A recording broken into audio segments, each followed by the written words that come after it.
Right then all, welcome to another jam-packed MacTrains episode. Lots to get through today. No time to waste for pleasantries. On with the music.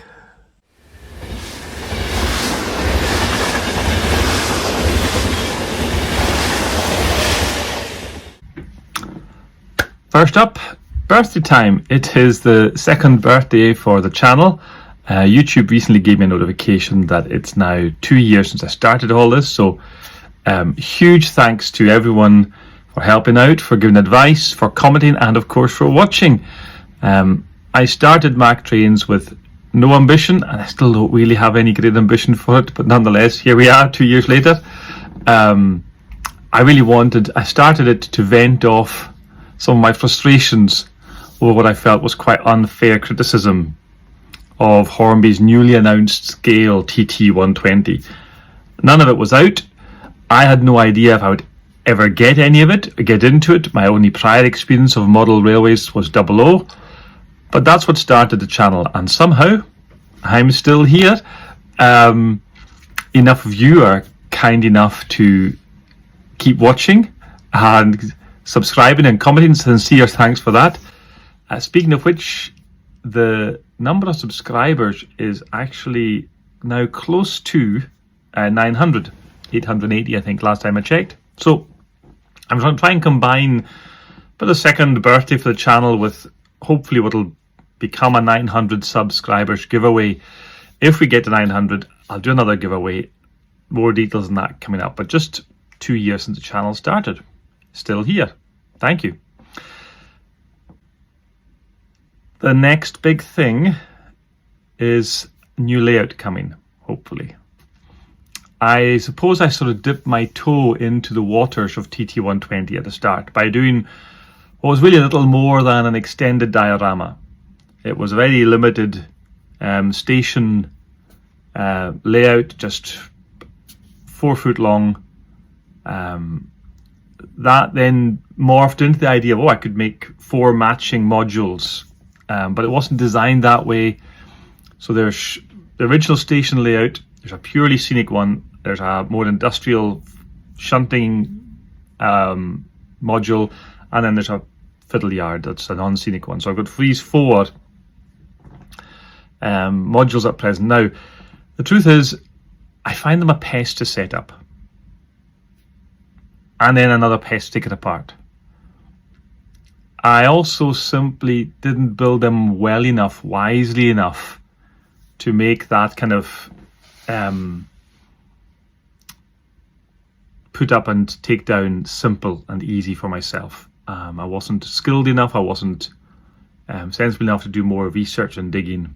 I thought, it'll just work. And of course, it works, but it takes a lot more faff than it should. So, as a consequence of that, I've tended to operate just 1 or 2 modules at a time, often as shunting puzzles.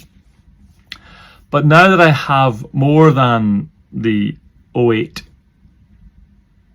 got the Nighthawk, the 50, the HST, all of them want to run. They all want to stretch their legs. So I want a permanent loop. I can make up a loop with the modules with added corner sections, but I want to make a loop that also incorporates some proper shunting options. So I've been scouring the house for a place where such a layout might just fit, and what we have is, well, let's see now, this way, maybe the side, or that way, don't know. But let's say this way. We have, well, my garage workbench. That's what I've got to use. Or at least a layout that can sit on top of that and be removed from it, because I need the workbench. That means I've got something that's about, I could maybe overhang it a bit, so up to 90, probably 80 to 90 centimeters deep, and 2.6 meters in length, maybe 2.5. So I'm on the hunt for ideas. And therefore suggestions are welcome, very much welcome. I definitely want at least 1 loop of track. I want a bit of a station scene. I also want to be able to shunt still whilst at least 1 loco and train are simply doing a circuit. But I've got no firm ideas beyond that of setting. I haven't really got a picture in my head yet, whether it'll be industrial, whether it'll be a kind of town scene, whether it should be a country area. I'm in two minds about whether to have a split going lengthways on the short axis, so I can have a non-scenic fiddle yard at the back, and just a scenic area to the front, or make the entire layout scenic and have possibly a scenic divider then between two halves of the layout, or have it all big one thing. Too many ideas. Maybe this is just the procrastination period, but this for me is trying to figure out where to go next. So just let you know that, but also because loads of you guys got way more experience than I do in this, so I'm looking for thoughts, I'm looking for ideas, diagrams, pictures, anything you've got you think fits roughly in with this kind of idea would be great. Please, if it's sort of general comment, drop a comment below. If it's a diagram or a picture or email or a photo, email it gmactrains@gmail.com, gmactrains@gmail.com. Send your stuff in, and I'll be delighted to try and get some collective wisdom. So, layout, that's also happening sometime. Now, resin. Some of you been kind enough to humour me with my attempts at providing some wagon loads, and I appreciate that hugely. I also do some modelling tools like uncouplers, back-to-back gauges. I've got a very basic but very suitable little FDM printer, a squeeze hot plastic end kind of job. Out it comes. It's been a brilliant side to the hobby, and it's something I've really enjoyed doing.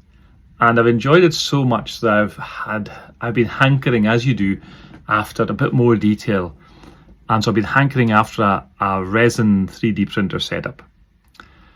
It's meant that I've gone ahead and got one. It's not a fancy one by any means. In fact, it's almost embarrassingly cheap. I got it on a certain well-known auction site. It was scheduled to end just before the very end of a recent England international rugby match. And that rugby match went to a nail-biting finale, which I think England lost. So this poor fellow's auction was closing at that point, and this Scotsman, who wasn't greatly concerned about the England rugby match, was delighted to be the only bidder on the auction, and so managed to secure a 4K resin printer. 4K is the sort of resolution, the higher the number, in theory, the better quality of print, but it kind of depends on other factors as well. I'm just getting into all this, excuse it.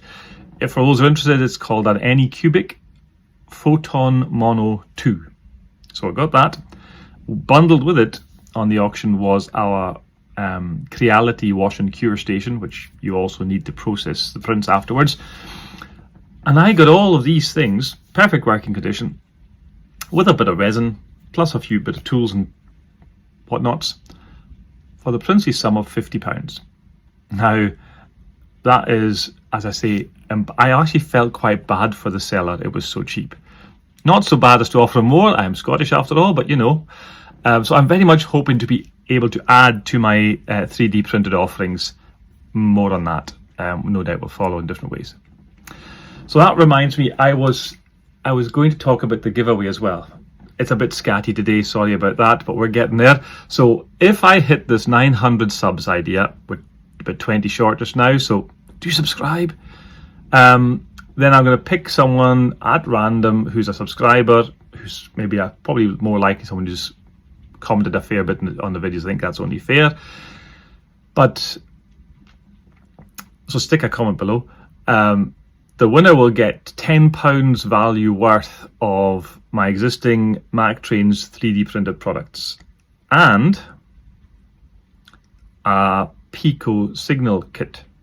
Now, those of you who have been around a little bit longer might remember at 800 subs, I did a giveaway of a Pico signal kit. It's the same one. I didn't cheat, promise. But that first one was won by a chap who's kind enough to subscribe and comment who stays in Germany. And so I packed it up, I got the postage sorted, I sent it out to Germany. It even made it all the way to Germany. He could track it, he could see it was handed over from Royal Mail to DHL, it made it to Germany, no problem at all, and never got delivered to him. And we were emailing back and forth trying to figure out what happened to it. No joy. And about 2 months later, this stupid packet ended up back in my door as returned. It had gone all the way to Germany with the correct address, with the correct postage, somehow got stuck in a loop somewhere, and ended up being returned to sender.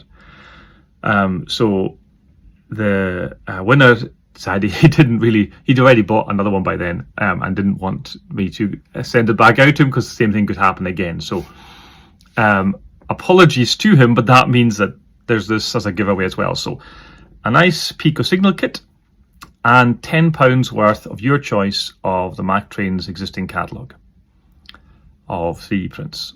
Okay.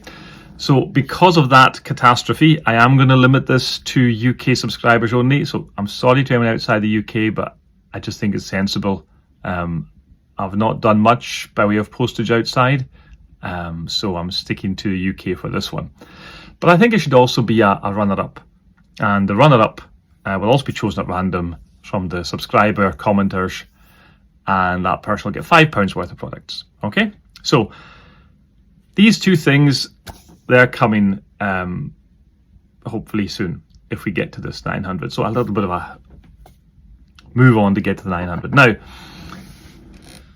back to the resin printer. Okay, some months ago, and if you know this channel, you'll certainly know about Gary Hall's stuff. Gary got in touch through the Hornby forum to ask if I would consider 3D printing him a conflat container. Gary had ordered some of my wagon loads, like the timber loads, some of the coal loads, can't remember, but he asked if I could do this. Gary, just in case you don't know, but I'm sure you do, Gary's a prolific modeler in TT120. He's moved over from 3mm scale.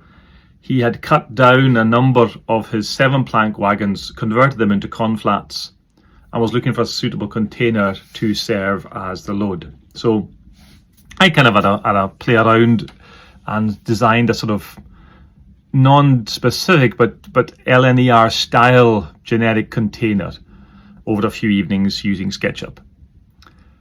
However, as I feared, my FDM, the plastic printer, simply wasn't sharp enough, didn't have enough detail to get even close to what would be usable for Gary. So as a result, I sent word to Gary apologising.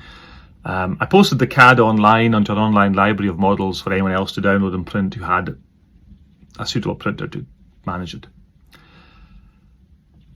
Separate to that, utterly unbeknown to Gary or unbeknown to Chris from Peachy TT120 got in touch asking if I would design him a conflat. And I said, oh, I tried that for Gary, my printer's just not up to it. But in conversation, it turns out, no, what Chris wanted wasn't the actual container, but the conflat wagon top. And he had the idea if you kind of unscrew the 7-plank Hornby body, wagon body, off the chassis and simply fit a conflat body onto it in place, and then you add whatever load you like.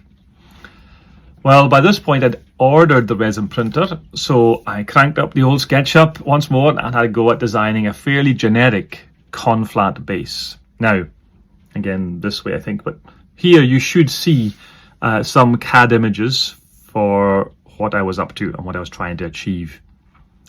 And that was the thing. So I've now actually, by the time I'd finished designing, I'd got the resin printer. I'd been fiddling around with designs, making, I think, every possible blunder in the book regarding resin. But I feel I finally got to the level that can be added as an up-and-coming item to the MacTrains catalogue. So, would you like a wee look? Well, here you go. Now, these are unpainted. They're ready to be primed and then painted to your own specifications. I did consult over whether I should sell them painted or not, but consensus was not, because you can end up with, well, my standards aren't terribly high for that. It might not satisfy everyone else's, or you might end up with a conflict between my primer and someone else's paint and all sorts. So just left it as they are. So get it painted to your own specification, Then all you need to do is unscrew the body from a Hornby wagon. Won't work with Pico wagons, sorry about that. It's purely for the Hornby wagon. And then a little bit of double-sided tape, or however you want to adhere it. Carefully line up the conflat with the end of it and lay it flat down. And you have, hey presto, a conflat. If you ever want to go back to the Hornby body, it's easy enough to leave it off, especially if you just used double-sided tape, and you can replace it back again. So here's a very simple white and grey painted conflat on its chassis. I'll try and show it in better detail to the side, but there you go, just to prove it exists. And if I say so myself, I think it looks rather grand. Grand's not the right word. It looks acceptable. It runs, of course, just as well as the Hornby original, because nothing that I've done interferes in any way with the coupling, in any way with the running of it. And so that's what's happening. So that's not all, though, because with resin printers, I can now also get the containers to print out acceptably. And here they are again. They are unprimed, unpainted, but I think in the light there you should even still be able to make out some of the detail. Okay, the circle on the end is not strictly prototypical, but hopefully looks plausible enough for most modelers as a vent. It's done to actually allow, in the resin process, uncured resin to pour out of the model, so you don't end up with a capsule with uncured resin on the inside, because it's pretty unpleasant stuff to work with. And if we show the classic Blue Peter, here's one I did earlier. I'll try and show that as well, but that's basically just painted up, a little bit of primer all over, then a bit of grey further on top, and then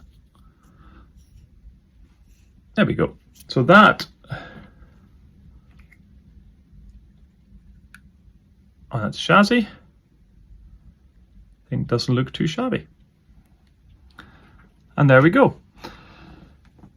This is not yet up for sale. It's not yet available. If anyone wants to indicate there's interest, again, please drop me a line if you want to put an order in, gmactrains@gmail.com. I've no idea if this is something that people are in demand for or not. It takes a lot longer and more faff on my end to do than the previous 3D prints. So I'm loath to put it onto eBay, because there's then a commitment to get something posted within a set time frame, and I might not always be able to, depend how much interest there is, I might not be able to do that. So I'm kind of soft launching it just now. I'm going to sell, having taken counsel on this as well, I'm selling the conflats in batches of 3, just £4 for 3 for opening orders. And then the containers, I'm also selling them in batches of 3, and they are £5 for 3. That might rise after the initial batch, after the initial orders comes in, if there are any orders out there. It's higher than the equivalent for my previous prints, but there's definitely a lot more work for me in the resin, because it doesn't just do it automatically, and when it's done, it's done. It requires more man hours in getting it right, and I've certainly managed a few failed prints already. There's one of them around here actually. Where's the? There we are. That one doesn't look too bad, but it's misshapen on the bottom. You might be able to make that out. Kind of lifted and squashed, and yeah. So that one is a fail. But hopefully it is rewarded in far better detail than I could manage before. So that's that. That's a lot. I did warn you, it was a packed episode today. I told you the stuff coming beforehand. So hopefully if you're still around, you found it all interesting. Thank you so much for your support. It really has been remarkable, and I'm very grateful for it. Do remember to comment below. Email in too for ideas about the layout. Email in if you want orders for any of these prints. And especially do if you haven't already, subscribe to get us to that 900 so I can go ahead with the giveaways, because I'm keen to clear my decks a wee bit here. So thank you for watching. Hopefully see you soon. 66 has got to be soon, don't they? Got to be soon. All right, thanks.